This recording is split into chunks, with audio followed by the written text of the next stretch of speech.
Merci beaucoup. Donc, je tiens à remercier Michel Sanson et la FEF pour l'invitation pour vous présenter les modèles animaux d'hépatite virale chronique.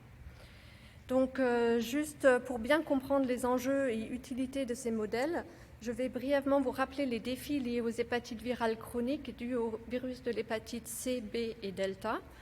Donc, pour l'hépatite C, malgré les antiviraux à action directe ou AAD, qui permettent d'éradiquer le virus dans une grande majorité de patients, le nombre d'individus infectés reste très élevé à travers le monde.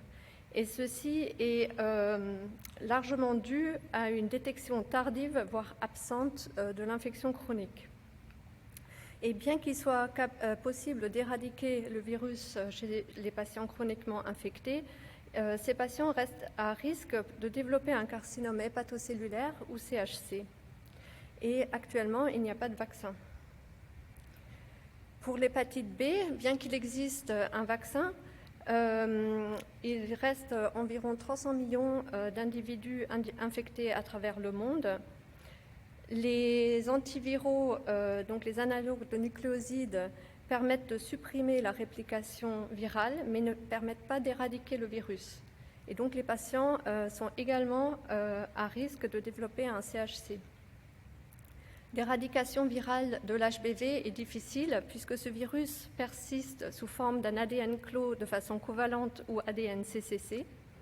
Et cet ADN-CCC n'est que peu affecté par les antiviraux. Et alors que les réponses immunitaires sont essentielles pour guérir d'une hépatite B aiguë, les réponses immunitaires des patients chroniquement infectés sont inefficaces et pas restaurées par les antiviraux. Finalement, 5 à 10% de patients infectés par HBV sont également co-infectés par le virus de l'hépatite delta, ce qui donne des hépatites les plus sévères. Et les mécanismes sous-jacents sont encore inconnus.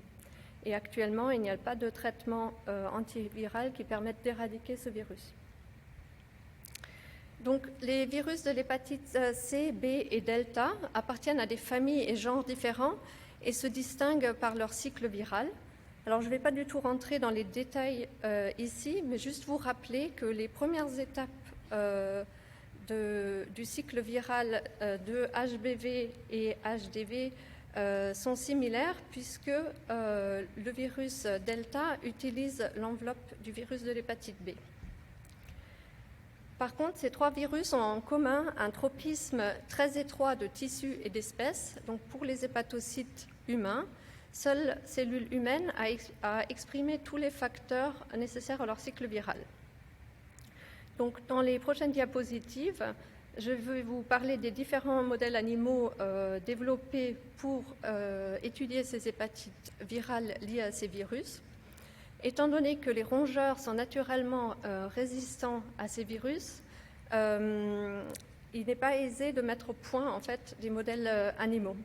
Donc tout d'abord, je vous parlerai des animaux qui sont naturellement sensibles à l'infection par HCV, HBV et HDV, puis des virus animaux qui sont génétiquement proches de ces virus et qui ont servi et servent toujours d'outils pour étudier le virus humain.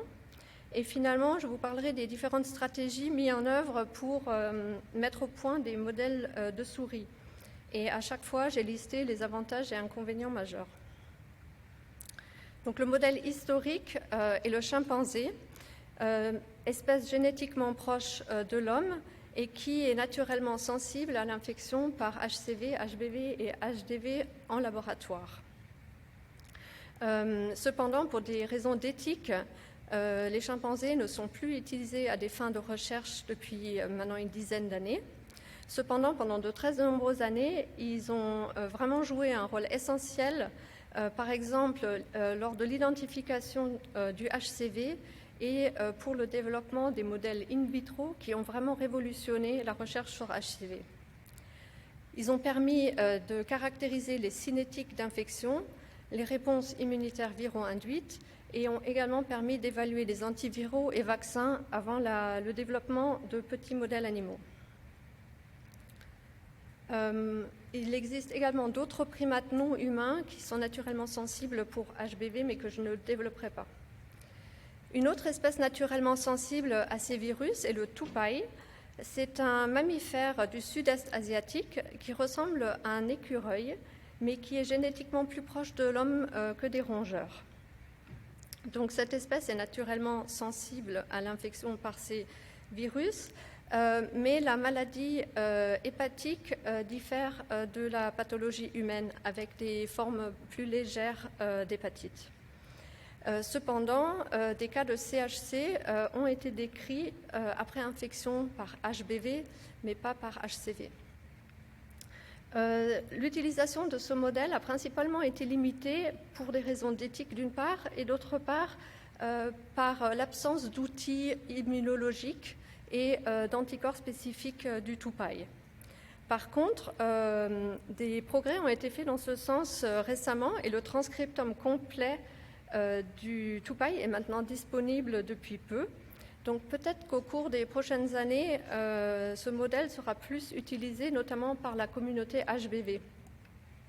En effet, les hépatocytes primaires de tupai ont joué un rôle essentiel dans l'identification du NTCP, donc transporteur des salicyles biliaires, comme récepteur du HBV et du HDV.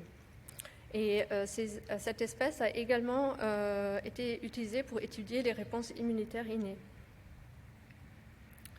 Donc, à côté de ces espèces naturellement sensibles aux virus humains, certains animaux peuvent être infectés par des virus animaux qui sont génétiquement proches de HBV et HCV. Et parmi les plus étudiés, il y a le virus de l'hépatite de la marmotte, donc qui présente une très grande homologie avec HBV. L'histoire naturelle de l'infection par ce virus est assez similaire à celle de HBV. Et ce virus est capable de donner lieu à un ADN CCC et à s'intégrer dans le génome de la marmotte. Et ceci contribue probablement au taux très élevé de CHC qui sont observés dans les animaux infectés. Donc, à côté de la carcinogénèse viron-induite, ces animaux sont utilisés pour étudier les réponses immunitaires intrahépatiques et systémiques et à évaluer des vaccins thérapeutiques.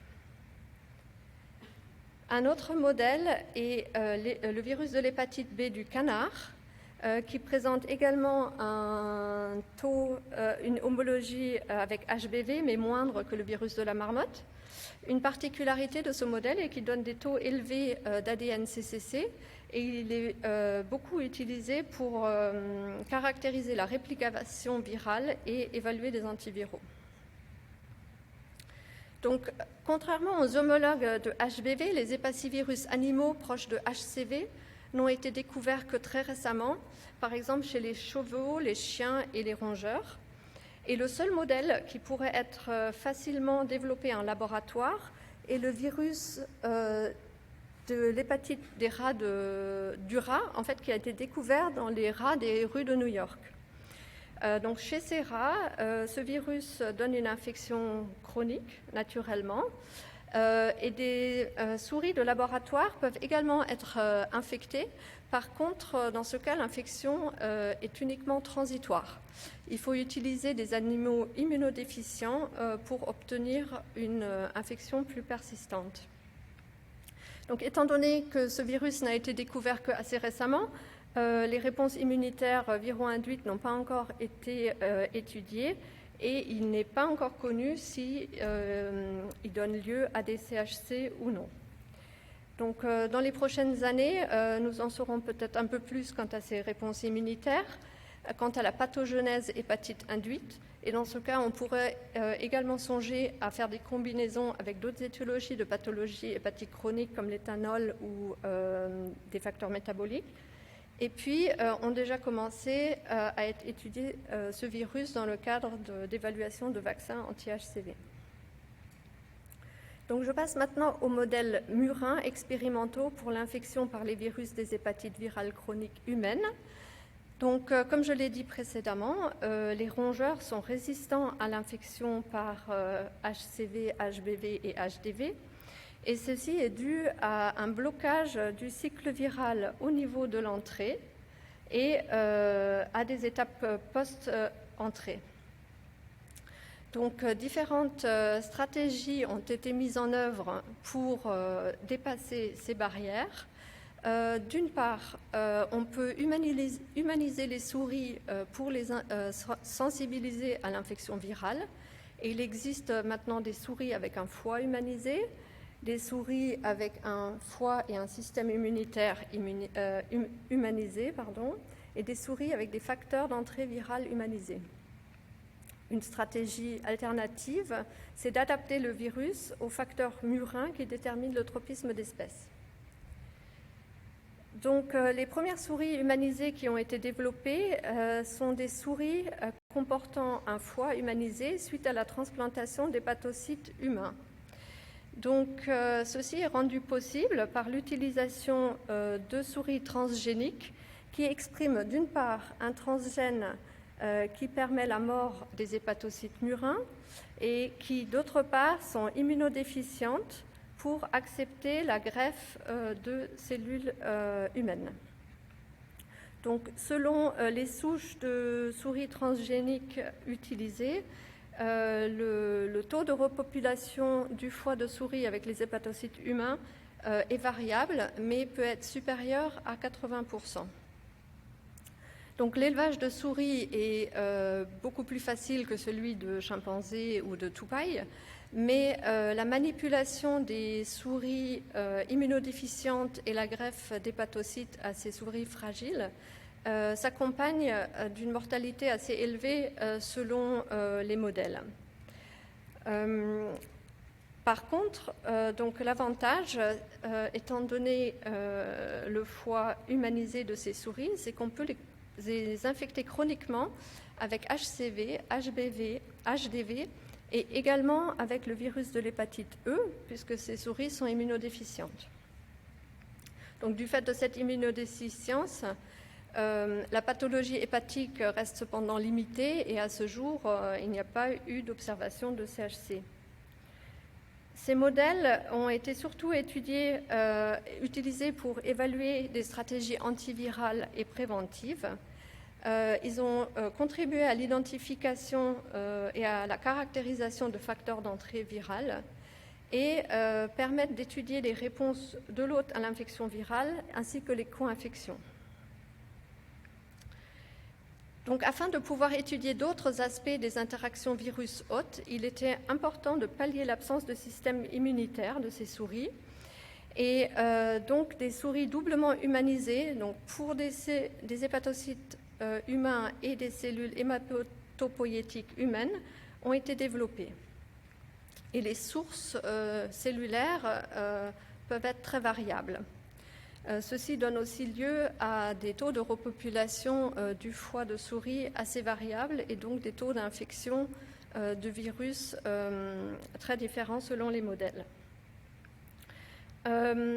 Étant donné l'existence donc de cellules hématopoïétiques humaines qui donnent lieu à des cellules immunitaires humaines dans ces modèles, la récapitulation de la pathologie humaine est meilleure par rapport au modèle précédent et ont été rapportées des fibroses et cirrhoses dans le foie de ces souris.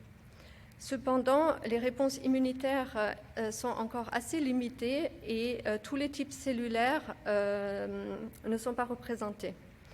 Et la durée de vie de ces souris ne permettra probablement pas d'observer de CHC. Donc, le dernier type de modèles animaux humanisés, ce sont les souris immunocompétentes humanisées pour les facteurs d'entrée virale. Donc, en ce qui concerne HCV, très rapidement après la découverte des facteurs d'entrée virale qui limitaient l'entrée dans les hépatocytes de souris, des souris qui expriment le récepteur CD81 et occludine humanisée ont été développées pour observer l'entrée du virus de l'hépatite C dans les foies de ces souris. Alors, par contre, ceci a nécessité l'utilisation d'un modèle très sensible pour détecter l'entrée virale, basé sur des virus recombinants et un reporteurs luminescents, étant donné que les hépatocytes de souris ne permettent pas la réplication virale et donc il n'y a pas d'amplification du signal. Pour observer une réplication du virus de l'hépatite C dans ces souris, il était nécessaire de les croiser avec des souris dans lesquelles certains gènes de l'immunité innée avaient été invalidés, tels que STAT1 ou le récepteur de l'interféron. Donc ces souris permettent essentiellement d'évaluer des stratégies préventives anti-HCV, que ce soit des inhibiteurs d'entrée, anticorps neutralisants ou des vaccins.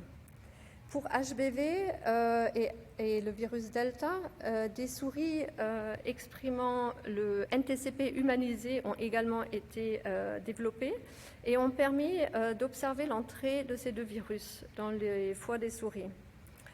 Pour HBV, aucune virémie n'a été observée, probablement parce qu'il y a un blocage du cycle viral post-entrée. Pour le virus Delta, une réplication transitoire a pu être observée en cas de mono-infection et une persistance de la réplication peut être obtenue quand on fournit les cofacteurs du virus de l'hépatite B à ces souris. Donc, ces souris permettront d'évaluer les stratégies antivirales anti-HDV. Finalement, une dernière stratégie consiste à adapter les virus humains aux cellules de souris afin de leur faire passer la barrière d'espèce. Et ainsi, il a été montré que 3 mutations dans les protéines d'enveloppe du HCV étaient suffisantes pour permettre l'entrée du virus dans les hépatocytes de souris. Donc, étant donné que les hépatocytes de souris ne peuvent pas répliquer HCV, on n'observe pas de virémie.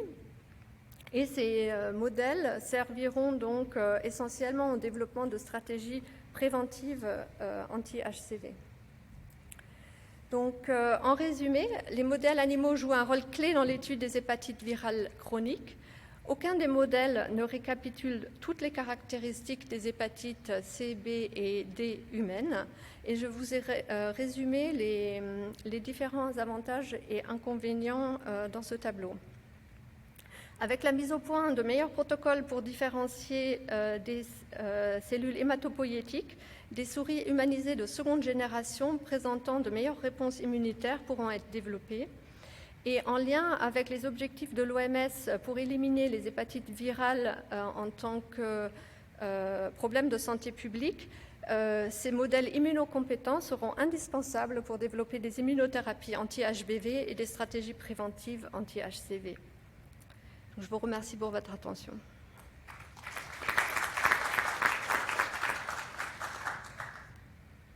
Merci beaucoup. S'il y a des questions dans la salle, oui. Merci. J'aurais effectivement 2 questions, si possible. D'abord, merci beaucoup pour votre présentation.